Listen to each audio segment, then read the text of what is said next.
Si vous êtes à la recherche d'une scie plongeante avec un très bon rapport qualité-prix, cette vidéo risque de beaucoup vous intéresser.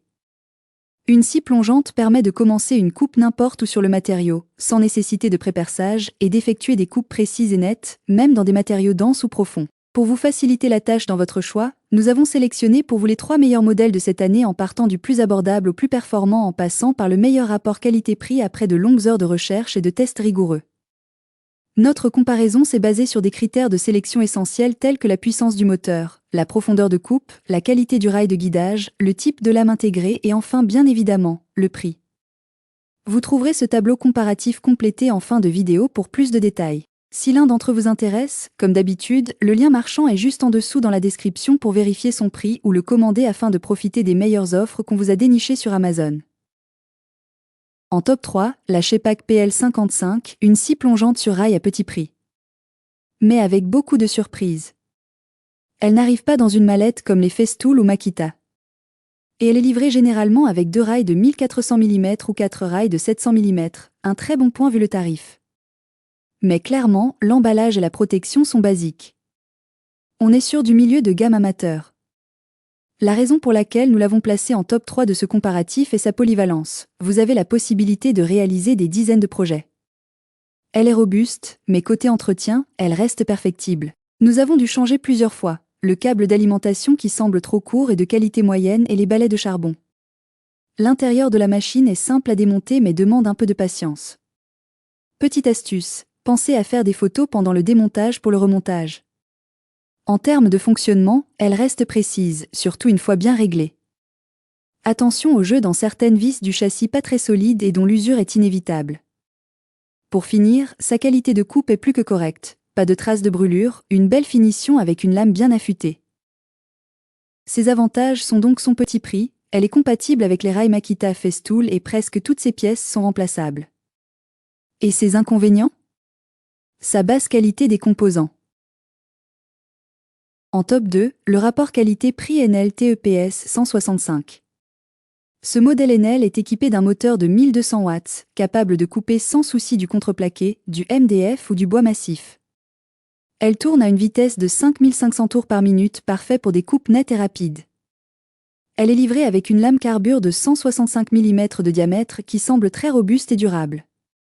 Côté capacité, elle offre une profondeur de coupe de 56 mm à 90 degrés et 42 mm à 45 degrés, sans rail. Le réglage de l'angle se fait sans outil, et la machine glisse parfaitement sur ses rails.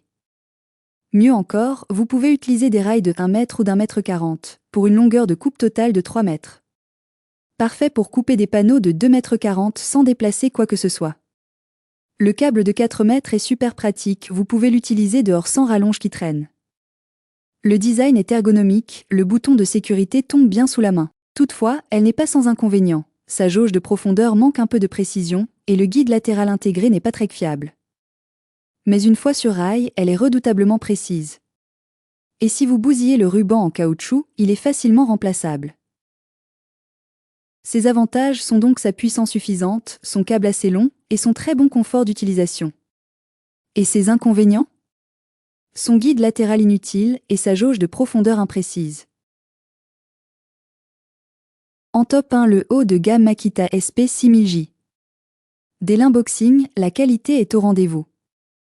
La scie arrive soigneusement emballée dans une mallette rigide Makita, compacte, solide et empilable. À l'intérieur, on trouve la scie plongeante de 165 mm accompagnée de sa documentation et du rail de guidage fourni séparément. La prise en main impressionne immédiatement. La machine pèse environ 4,4 kg, ce qui la rend plus lourde que la Enel, mais témoigne de sa robustesse. Côté technique, elle affiche une profondeur de coupe de 55 mm, avec une inclinaison réglable de -1 à 48 degrés, et des butées intégrées à 22 et 45 degrés. La vitesse est ajustable via une molette de réglage, allant de 2200 à 6400 tours par minute, ce qui permet d'adapter la coupe selon le type de bois. La sortie d'aspiration orientable facilite le travail en atelier, et le rail antidérapant offre une excellente stabilité. En situation réelle, la SP6000J offre une coupe fluide, propre et sans éclat, même sur des panneaux MDF épais. Le démarrage progressif et la sécurité de la gâchette rendent son utilisation confortable et maîtrisée. Comparée à la Enel TEPS 165, elle se démarque d'abord par sa vitesse variable. Absente chez sa concurrente, elle surpasse aussi la Enel sur la précision de coupe grâce à son rail monobloc plus rigide. Ses avantages sont donc sa grande précision, sa vitesse variable très utile et son excellent confort d'utilisation. Et ses inconvénients? Son poids un peu élevé. Voilà qui conclut notre comparatif des meilleures scies plongeantes avec un très bon rapport qualité-prix de cette année. Vous avez dans ce tableau comparatif les caractéristiques techniques et les différences majeures entre tous les modèles cités. N'hésitez pas à mettre la vidéo en pause pour le consulter afin de faire votre choix.